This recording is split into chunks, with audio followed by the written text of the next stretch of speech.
Good evening, everyone. Thank you so much for joining us tonight. We're excited that you're here. We're going to talk about Clark's study abroad and study away options. I know that we've got a lot of folks here who are recently admitted to Clark, which is super exciting. So congratulations, like big congratulations to you. We're super excited. And hopefully you're going to learn a lot from our students, from our staff, and we look forward to sharing with you. So as we get started, just a brief intro about how this works. My name is Jess Howland, and I'm the Associate Director of Admissions.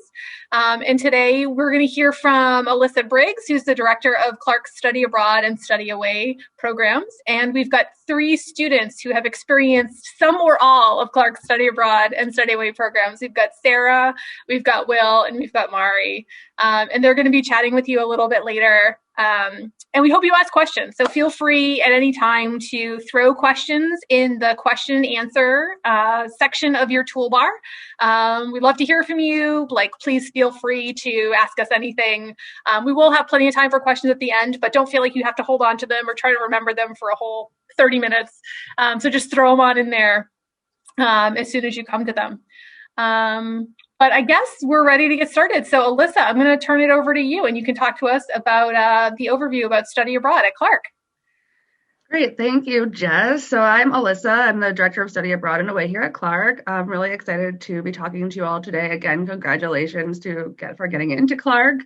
I know that this may seem like a weird time to be thinking about study abroad. We're in the middle of a pandemic. But we also appreciate that we have to plan in advance and hopefully we can provide some information. And by the time you get here, things will be back to normal.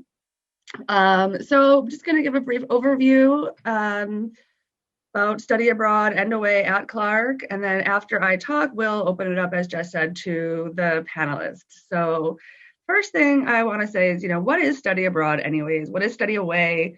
What are the differences? And why should you do it? So Jess, if you can just go to the next slide, please.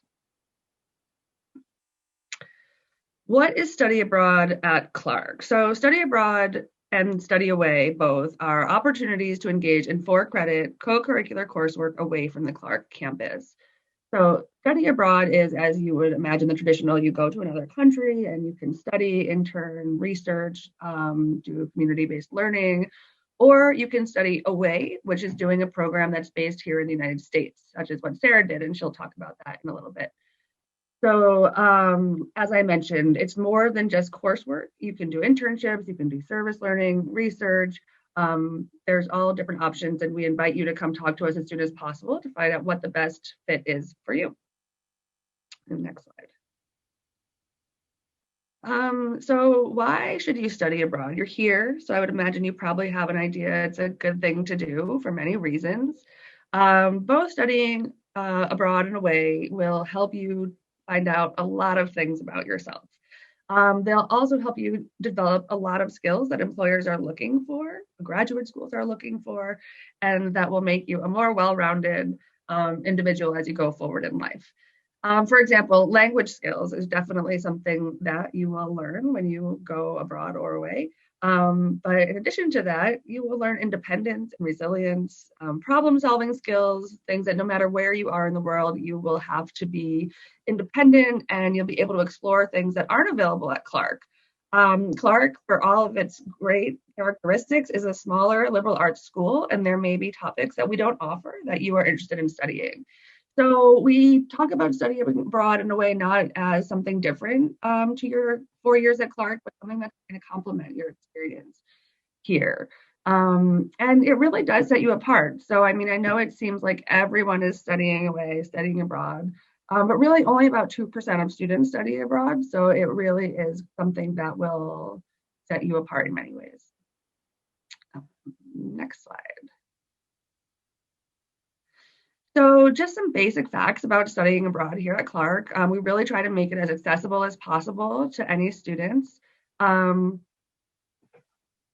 We do allow students to apply to study abroad after they've been in residence for 1 year at least. We want you to have a good handle on the campus experience before we send you off into the world. We do want you to be in good academic standing and judicial standing. Again, we want to make sure you're set up for success and to succeed in another environment. We have some flexible GPA requirements, but many of the programs have their own GPA requirements that range from about 2.75 to 3.5. So, we understand sometimes people have a off semester or they may have got a bad grade in a class that's not really relevant to what they're going to study abroad. So say if you are a Spanish major going to Spain and you got a C in your German class, we don't want that to be the reason you don't go to Spain and finish out your Spanish. That being said, you do have to have a major and you have to have a major declared and an advisor within that major in order to make sure, again, that you're fitting everything into your 4-year plan for Clark. Next slide. So where can you go and when? We have an approved list here at Clark where we have over 50 programs that we offer on 6 continents, as I mentioned, including the United States. We have programs for really every major and most languages.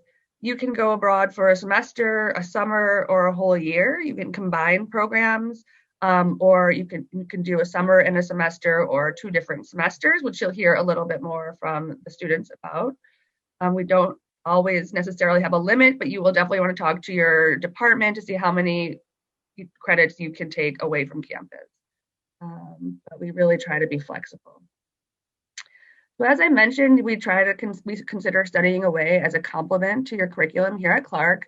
But these are just some examples we like to give to show really how impactful it can be to go to the location where you will be working or living and really becoming a part of that society. That's really what we are aiming for in all of our programs, whether they are as far away as Tasmania, Australia, or as near as Boston, where the College for Social Innovation is.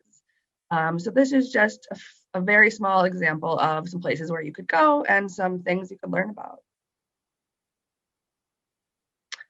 So one of the most popular questions that we answer in all of our info sessions is how do you pay for it?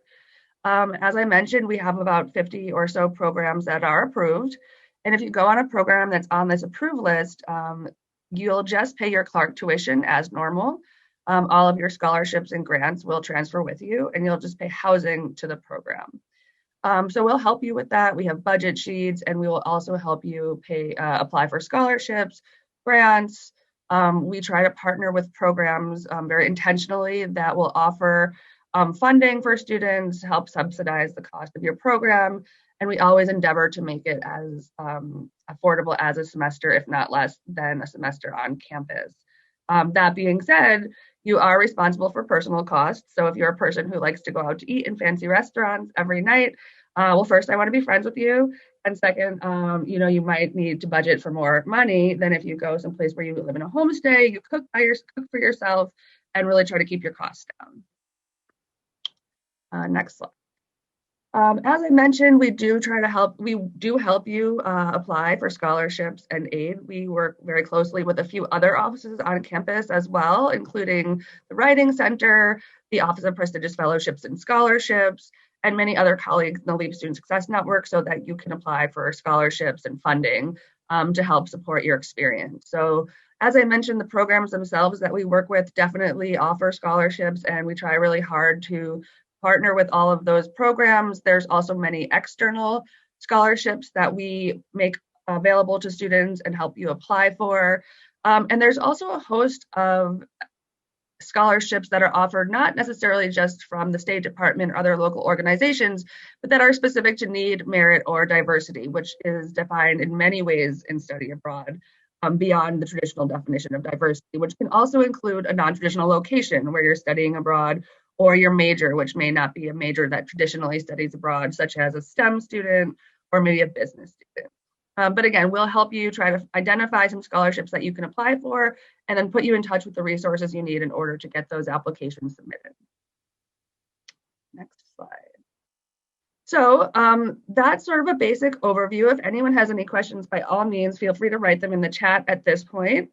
Otherwise, I'm going to turn it over to the students, and we're going to ask them questions, some prepared questions we have, and we're also happy to answer questions that you all might have. So without further ado, if you could, Sarah, you're first on my screen. So if you could introduce yourself, so your name, your pronoun, your major, your class year, where you went, and then we'll take it over to the next.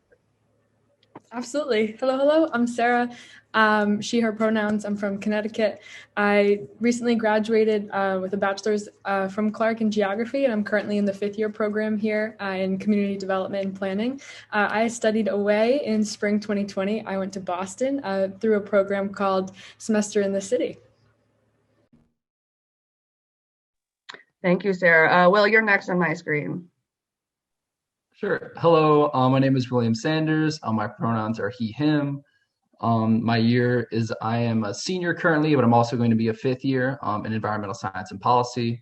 Currently, I study geography and Spanish, and I studied abroad in fall semester of 2019 in Sevilla, Spain, and then I also studied abroad spring of 2020 in Ecuador.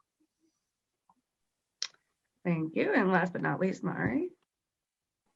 Hi, everyone. I'm Mari. I use they, them pronouns. And I'm a senior history major with a concentration in law and society. I'm not doing 5th year. I'm still figuring out what I want to do after graduation. And I studied abroad in London for 2 semesters. The fall of 2019, I was at Gpa in London. And the spring of 2020, I was at SOAS, the University of London. Awesome. Thank you. Okay, so the first question I want to ask you guys is, how did you decide where you wanted to go? So if you could talk just a little bit, is it something you always knew? Was it your first choice program, or who helped you decide, and how did you get there? Does anybody want to start? Yeah, I can start. Sure, Sarah. I went to the study abroad fair that happened in our very own university center, where a lot of different programs were set up with tables and free pens and mailing lists. And I talked to some ambassadors from the program that I was interested in that had already done the program the year prior and could really give a firsthand experience about, what I had to do to get to a study abroad program, since this was when I was a first year student, and what it would be like. Well, I saw you had your hand up. Do you want to talk about your journey? Sure. Yeah, my long journey. Sure. So I kind of always knew that I wanted to study abroad, and that was something that, even when I was looking for colleges, I made sure that they had tuition exchange and all that stuff, and I've been planning it basically since high school. However, the reason that I really went, and the reason that how I picked my programs was, one, for my Spanish major, I really wanted to bolster my Spanish skills. That's why I studied in 2 Spanish-speaking countries, and also things that would kind of complement my geography. And that offered the kind of the courses I was looking for. Laura, you want to add anything? Yeah, so I actually wanted to go do undergrad abroad. I wanted to go to London, and my parents were like, absolutely not. That's a stupid idea. Don't do that. So they convinced me to stay in the US for undergrad. And then I was like, well, if you're going to make me stay, then I'm going to go abroad for a year. And my mom was like, oh, okay. And my dad was like, don't do it. But I don't regret it for a single second. Do your parents, or are they at peace with it now? When we got sent home for COVID, my dad was a little bit like, I told you so, but I was like, it's not like I caused the pandemic. It's not like I did that. And you would have been sent home if you were back at Clark too. Yeah, exactly. So he's settled with it. He's fine now. Excellent. Thank you. Okay, so my next question is, where did you live when you were away? How was the experience like, and how was it different than at Clark? Sarah, you want to start again? Sure. For my Boston program, the program had apartment housing through them. So I wasn't paying rent. I just paid a fat fee to semester in the city at the beginning of the semester to pay for a Boston apartment, which I will say was probably a third of the price that I would have paid if I went out and got an apartment by myself. And a lot of people are saying, oh, are you going to move back to Boston? Absolutely not. I cannot afford it. It was fake living in Boston. So we were in apartments in the Alston neighborhood, so basically on BU's campus. So it was a little different because I was living with just 3 other people rather than being in a dorm. So it did feel like a little bit fake adulting.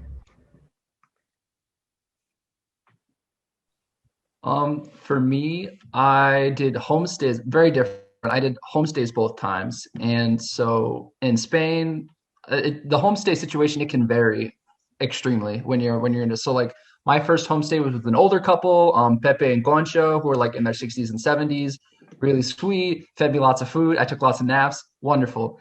And then my second homestay in Ecuador was with a family they had like 5 kids from the age of like 18 down to 6. And so like also wonderful family, also very nice, but like definitely louder, definitely more chaotic, definitely more things happening, less naps, is the moral of the story. But the homestay situation can really be different.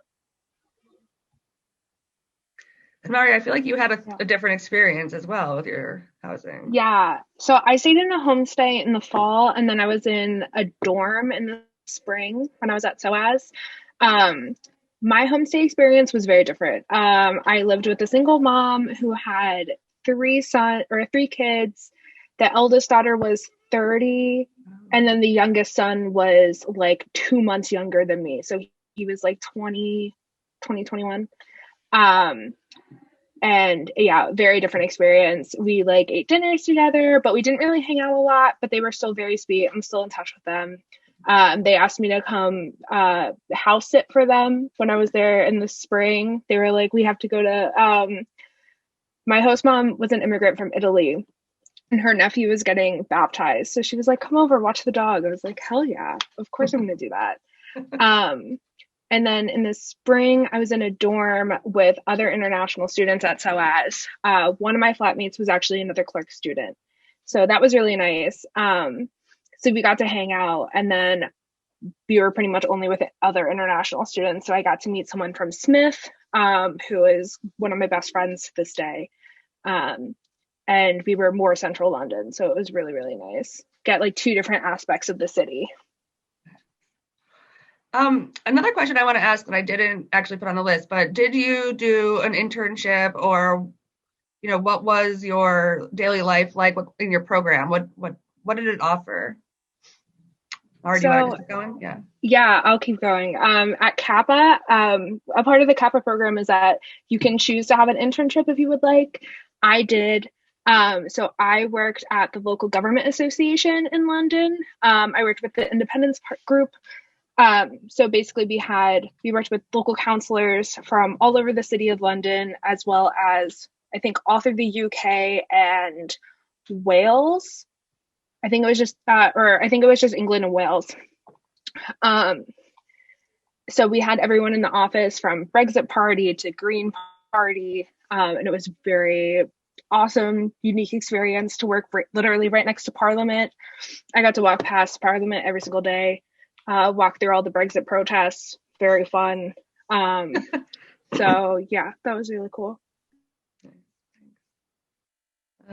Will, you want to go? Yeah. For me, like, and this is like stuff that's outside my program, right? Or like kind of like my academics that are kind of or if it was a part of your class as well, sometimes that I know however you want to. Yeah. Whatever you want to talk about. So for me in Sevilla, Spain, there's the University of Sevilla. And so I had a language partner at the university. And so this was like kind of outside my classes. And we just would go once a week and walk around. Beautiful, absolutely gorgeous city, and just like talk and like eat snacks and go to different museums and stuff. Because we had a university professor too, who was kind of like overseeing him. So like it was outside of my classes, but it was part of his. And so we would go on our little assignments, and I got way better at Spanish. I'm doing that. And like to this day, we still call every week. And so that experience for me was really great. And then also just like living in community, like This is for especially if you're in a program that's like in a very small town, it kind of can give you the opportunity to kind of like melt and mix with the kind of the surrounding area. So like talking to your neighbors and like that part out of the class is definitely something like for a program that I would recommend students to look at as well, because that was really impactful for me too. And what about when you were in Ecuador? Did you have any sort of experiential learning? Yeah. So in Ecuador, that was part of it. Also for experiential learning, like we went on lots of field trips. So we went to the Amazon on like a toxic tour. So we were there for 4 days, going a tour around all the petrochemical plants in the Amazon rainforest, and being like, hey, that's a giant pile of petroleum that Chevron just left there, and no one's cleaned it up. And then we stayed in the Yasuni rainforest, which is like this beautiful rainforest. And it was very jarring going between the 2 days, seeing this beautiful rainforest and then seeing this petrochemical plant. So like, and that's kind of the kind of experience like you can't really get at Clark. Like you can like look this stuff up online, but like if you're like holding like these burnt up bugs that just got burnt from the giant smokestacks above you, like in the rainforest, like that's powerful stuff. And so that was impactful for me. Thank you. Sarah, did you have an internship while you were in Boston? I did. The Boston program is primarily an internship. So 30 hours a week, I was commuting to downtown Boston to work for a nonprofit called Leading Cities. And the entire program handpicks internships based on what people are interested in, their major, their careers, the skills they're looking to develop. So since I was interested in city planning, I was matched with a nonprofit that works with connecting entrepreneurs that have super cool ideas for how to make cities more sustainable and resilient to the actual city officials that could implement contracts. So we were looking at technology that helps prevent car crashes at intersections, or apps to help COVID tracking that are sold to cities. So that was basically like a 9 to 5. And then I just had 2 other smaller classes. So basically the entire program was set around an internship. Thank you. So what was the most challenging part of the whole process? Whether it could be anything from the pre-departure to while you were on site or when you came back. It can be more than one thing. But yeah, what was it, and how did you kind of overcome that challenge? Will, do you want to start this time? Yeah, I absolutely can. Mine, I would say, is more personal. Like I had really great support going out to study abroad, and I lucked out with that way. Like all my classes and stuff worked out. But for me, especially in Ecuador, like my health was my biggest thing. So like I got extreme altitude sickness when I got to Ecuador, and then I just continuously was sick for the whole time. Like I lost like 20 pounds. And so that's something that like for me, the way in which I overcame it was, first of all, just like letting the people around me know that I'm sick. Like I don't always show that I'm sick. Like I might be like perky and be like, hey, how you doing? But like making sure to communicate with your program people and your friends and your host mom. She made all these wonderful teas for me that like made it so like my stomach was good and I could like go to sleep. And so just making sure that you're communicating for me is like really what helped me kind of get over that.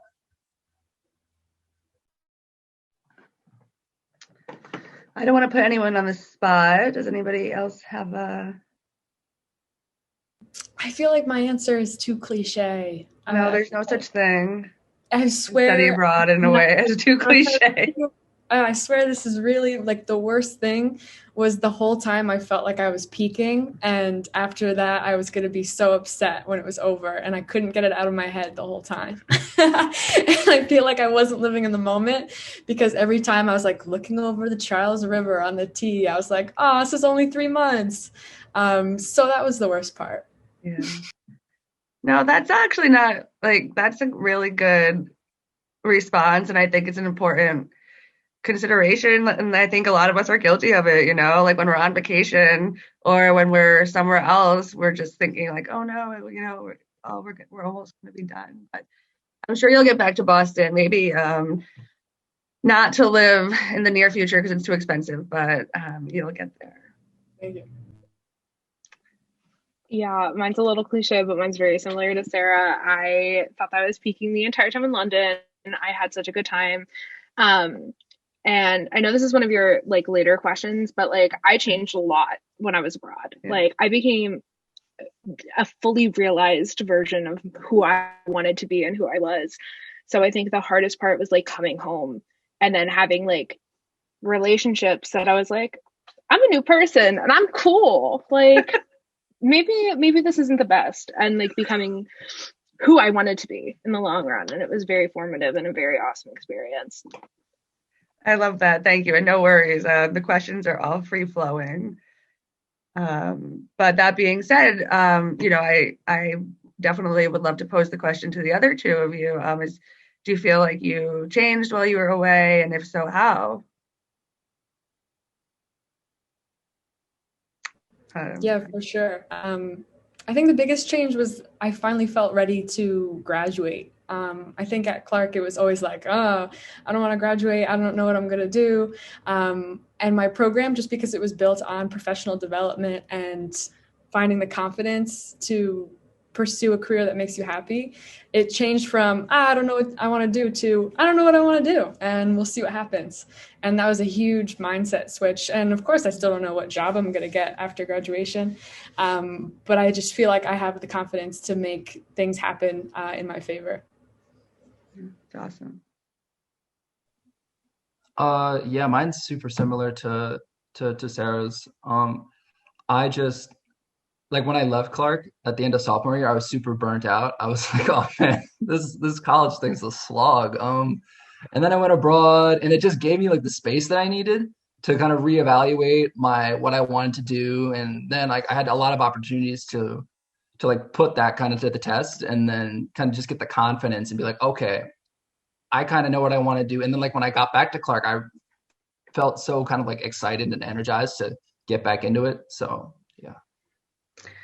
Awesome. Well, it's 7:28. I'm going to ask my last question, and then we'll open it up to the audience. But if you had to give one piece of advice to the admitted students, what would it be? One thing you maybe wish someone told you when you got in? Maybe something someone did tell you. I don't know. I think my one piece would just be to go for it. I think that's what I heard from a lot of people who had like come back, and I was like, yeah, like I want to go abroad, not sure if I want to go for the year, if I want to go for a semester, maybe I want to do it for like a semester in the summer.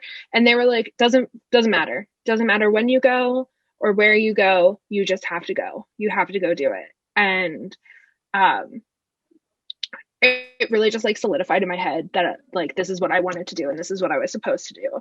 I always knew I was going to go to London. I always knew that this was the path that I wanted to take. But like hearing it from people who have already had that experience hits different. And it just like makes you know, like, this is a right decision. And I'll wind up a better person. Even the people who have like not as great experiences as like what I had abroad, they still come out of it a good person, a better person.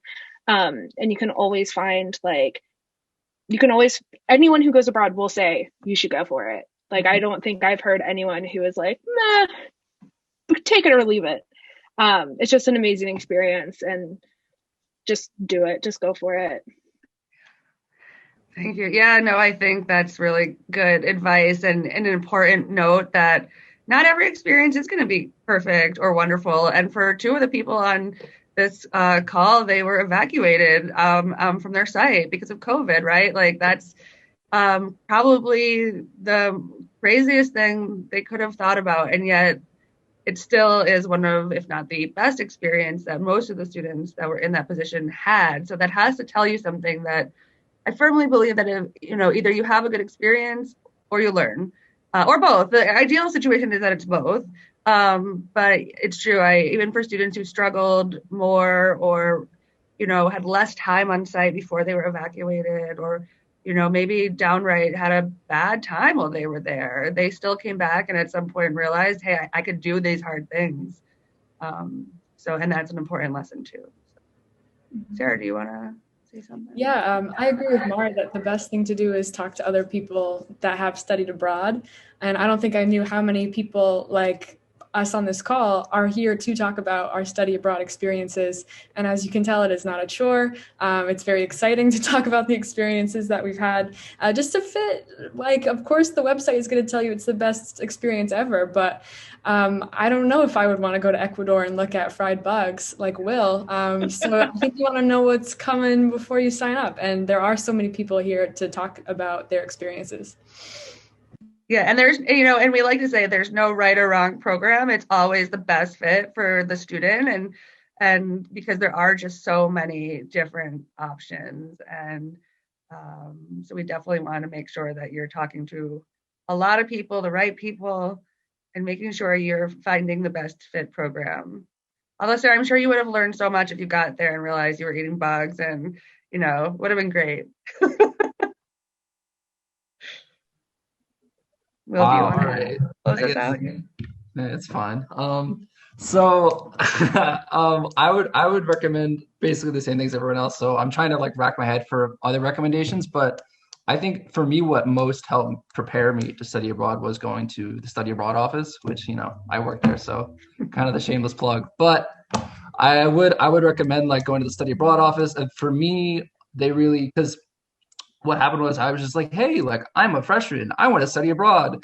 And they're like, okay, any ideas? I'm like, absolutely not. No idea what I want to do. And so they just brought me through that process of, all right, well, you're gonna have to declare your major. All right, do you want to do fifth year program? All right, here's how you kind of structure all of your courses and classes so that like when I went abroad, I was confident in myself that I was going to be able to graduate on time. And I also kind of had a better idea of what I wanted to do in my future. So which helped inform how I took classes and then how I went from there. And so like meeting with the study abroad office, meeting with your faculty advisor is super, super important because that can kind of help you get the most out of your experience and also just make it less stressful while you're there.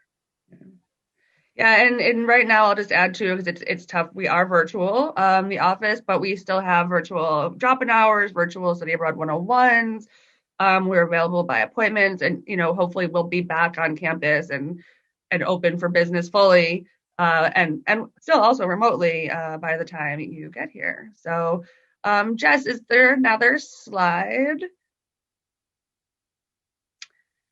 Yes. So thank you guys so much. That was awesome. I'm always inspired when I hear from you, and it always makes me, especially this year when I have barely left my house, really it's making me yearn to be somewhere else. So hopefully you all feel the same way, and you'll be coming to Clark, and we'll see you in the fall. But regardless, even now you can start thinking about some of these things. Study abroad is not just going abroad and getting classes from your major and then flying home. It's what are you looking for culturally? It's how does it fit into your curriculum at Clark? How does it fit into your career goals?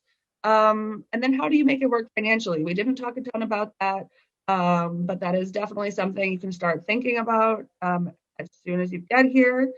And then is there another slide, please? And then, so that's the end of our presentation. And now we will open it up to any questions you guys might have. And for everybody who's watching, we're happy to take your questions about study abroad, or if you just have a general Clark question, all of these people here are Clarkies, so they can definitely help you out with that. So feel free to put that in the Q&A, and we'll get to that. We also, we have plenty of email addresses for you. So if you want to get in touch with us later, please feel free to shoot us an email. We'd love to hear from you. If you have questions about admissions or financial aid or study abroad or, something not mentioned in this webinar, always just feel free to reach out to us, and we're happy to, answer your questions and connect you with other folks on campus. We also have a lot more webinars coming up, so stay tuned. We're going to have a lot more opportunities for you to learn about Clark, for you to connect with other Clarkies, learn about different programs, majors, hear from students and faculty and different folks on campus. So we hope to see you at a future webinar as well. But before we let everybody go and enjoy the rest of their evening, anybody have anything else that they'd like to share? Final thoughts on study abroad or anything before we sign off? I just want to thank everyone. Oh, go ahead. Yeah. I just want to say that I'm also an ambassador for Gpa. So I can like put my email in the chat. Like if anyone wants to reach out to me directly, I'm like more than happy to do like, I'm supposed to do like office hours this semester to talk about Kappa. So you can always email me and yeah, we can talk about that. So we actually do have a couple of questions that just came in. So somebody wants to know, how rigorous is the study abroad coursework, and how do you balance your studies with different experiences that you might have while you're abroad? So I think you all might have a different answer depending on the program, and especially for the two of you that went to two different programs. But does anybody want to start, and maybe we could all kind of chime in, because I will say it's a good question. And one thing I'll just preface with is a lot of students will say something's hard or easy, but also just keep in mind that everybody learns different, and that we do believe that you're going abroad not just to sit in a classroom and study in the library all night, because you can do that at Clark, but we know you're getting you're learning a lot outside the classroom. So anyway, sorry, Sarah, you were going to say, but I just always like to sort of put it out there. Sorry, one of you had your microphone off. I forget who. Will, you want to start? Yeah, I can start. I think, see, like for me, it can be a little different, because like I had it's what we call kind of like a hybrid program in Spain, where I could take courses at the study center for my program, but I could also take courses at the university, and there was like a bunch of other kind of program options that were available to me. And because of that, I could have made my course schedule as hard or as easy really as I wanted to. I mean, there's a certain amount of courses that you need to take to graduate, but barring that, I had a lot of leeway to kind of move my schedule around and do what I wanted. But like with my second program, there was only like one slate of courses. We all 11 of us in the program were taking the same courses all together. And so I didn't really have a lot of choice in that matter to kind of decide how hard or easy I wanted my courses to be. And I think that's something to maybe look into. Like, is the program going to have the flexibility to allow me to take the courses that I want to, or have the class schedule that I want to? Because some of them do and some of them don't.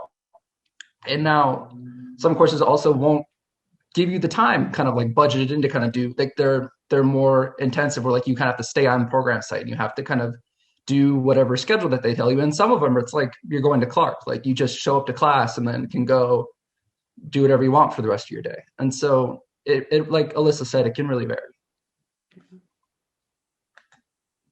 Does anybody have a different answer? Yeah, I kind of have like similar but different. So at Kappa, they give us like a course list, and you can choose whatever courses you want. If you do an internship, you have to take an internship course that goes with it. But I then took like European politics, the history of London, and then like witchcraft, like a witchcraft and magical performance class. And then Kappa only gives you classes from Monday to Thursday, and then Friday and they only do them in the morning as well. So then you have the afternoon and you have Friday off to do your internship. And your internships will like work with you about like when you want to come in. My internship was super lax. They were like, if there's days that you like don't want to come in and you want to work from home, let us know, because my office always worked from home. There were many days where I was just alone. It was very fun. There was an office of 3 of us, so 2 other people who worked there, and they would go do whatever. And like other internships want you to come in every day, but you can definitely talk to your internship advisor and you guys can figure that out. And then at SOAS, it's like Clark. It's just like a normal university. You choose university classes. You're in class with British students. So that was a little different. I also went during a semester where the university was on strike. So I didn't have class for the majority of the time that I was abroad. So very fun, very interesting, but you always have time to like go out and go do things. Like they know that you're not going to sit in your room and study the entire time. But it's very easy to balance exploring the country that you're in while also getting your work done and getting really good grades. Yeah, one thing too is when we advise students about studying away, we kind of place programs into three different buckets. One of the buckets being a study center, which is where it's a type of program where you'll be sort of in a cohort of American students from American universities, and you'll be studying in sort of a center that's based on the American model of college. So you'll have local professors, you'll have other things on site, but you'll probably be learning very similarly to the way you would learn at Clark. Um, and so for some students, that's a better fit. And then, of course, we have direct enroll universities, which is like Mari was talking about, the University of London, where you would just enroll directly at another university and you're kind of on your own independently to study and make sure you're getting to class and all of that. So for some people, that's a much better way for them to learn and manage their time. And then we also have programs that are hybrid programs, we call them, which is similar to what Will did in Sevilla, where you'll take classes at a local university. So maybe you have a full range of classes, which is an advantage to being at a university. You have a full slate of classes to choose from, but also having the additional support of the program and, you know, the American style accommodations and amenities and things like that. So we have a wide range of programs. It's not one size fits all. And that's even true when it comes to academics and maybe what you might need in terms of services, academic services, and your learning style. So, Sarah, did you want to add anything? Sure, I'll add that I felt like it wasn't more or less difficult than Clark. I felt like it was a different kind of hard since I wasn't staying up late to study. I was getting up early to commute. And also my program kind of budgeted in like planned fun. So me and my cohort went to a Boston Red Sox game together, and we'd be out on the town making sure that we were exploring Boston at the same time. Cool. And we actually have one more. I think we have time for one more question, so we got one more. So somebody wants to know if you can study abroad anywhere, or is there a set list of countries, which we talked about a little bit. But what about if somebody wants to go somewhere that Clark doesn't have a program? How would they make that work? Yeah, so I can talk about that. So I think I think, William, you might have came a few minutes late as well. So we have a set list of about 50 approved programs where students can choose from. And if you go on these approved programs, it means you can pay Clark and you get your year's Clark scholarships and grants, and you pay just as if you were on campus. So we have, like I said, about 50 programs that are approved, and that's for the semester or the year. That list does encompass programs on 6 continents. I would say, I think we're at 28 countries. And we usually can find a wide range of programs to fit every student's need. That being said, if you find a program that we don't have on our approved list, and I will say right now things are a little bit in flux with COVID and countries kind of shutting their borders or reopening and things like that. So we are sort of in the process of revamping our list. But students always have the possibility to petition for a program. So we actually have right now 2 ways that you can petition. One is to petition to go and take a leave of absence and go to that program. We make it a very easy process that we facilitate for you to be able to apply just like normal, and that we understand you're going to be coming back to Clark. So that's a very easy petition process. You essentially meet with me and we talk about, you know, what are your goals? Why couldn't you find a program that, you know, meets your needs? And then the second thing we try to do as well is, if you find a program that meets your academic needs that we really don't have, we'll try to work with you to approve that program so that we can make it a part of the portfolio. So for example, we had a student last year who petitioned to have a program approved in India because that's what she studied, and we didn't have a program in India. So we were able to approve that program and get it on our list of approved programs for future students to go on. So that's definitely a possibility that we try to accommodate, you know, changing student interest or new departments we might, or new coursework, new faculty, things like that. And then we also have an opportunity for you to do a program in the summer, and for that students can choose anything they want, and then they just apply for pre-approval of transfer credit through the office.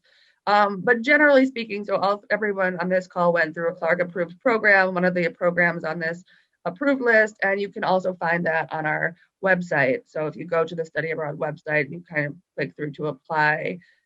You can see the programs that we currently approve, but keep in mind that might change by the time you get here.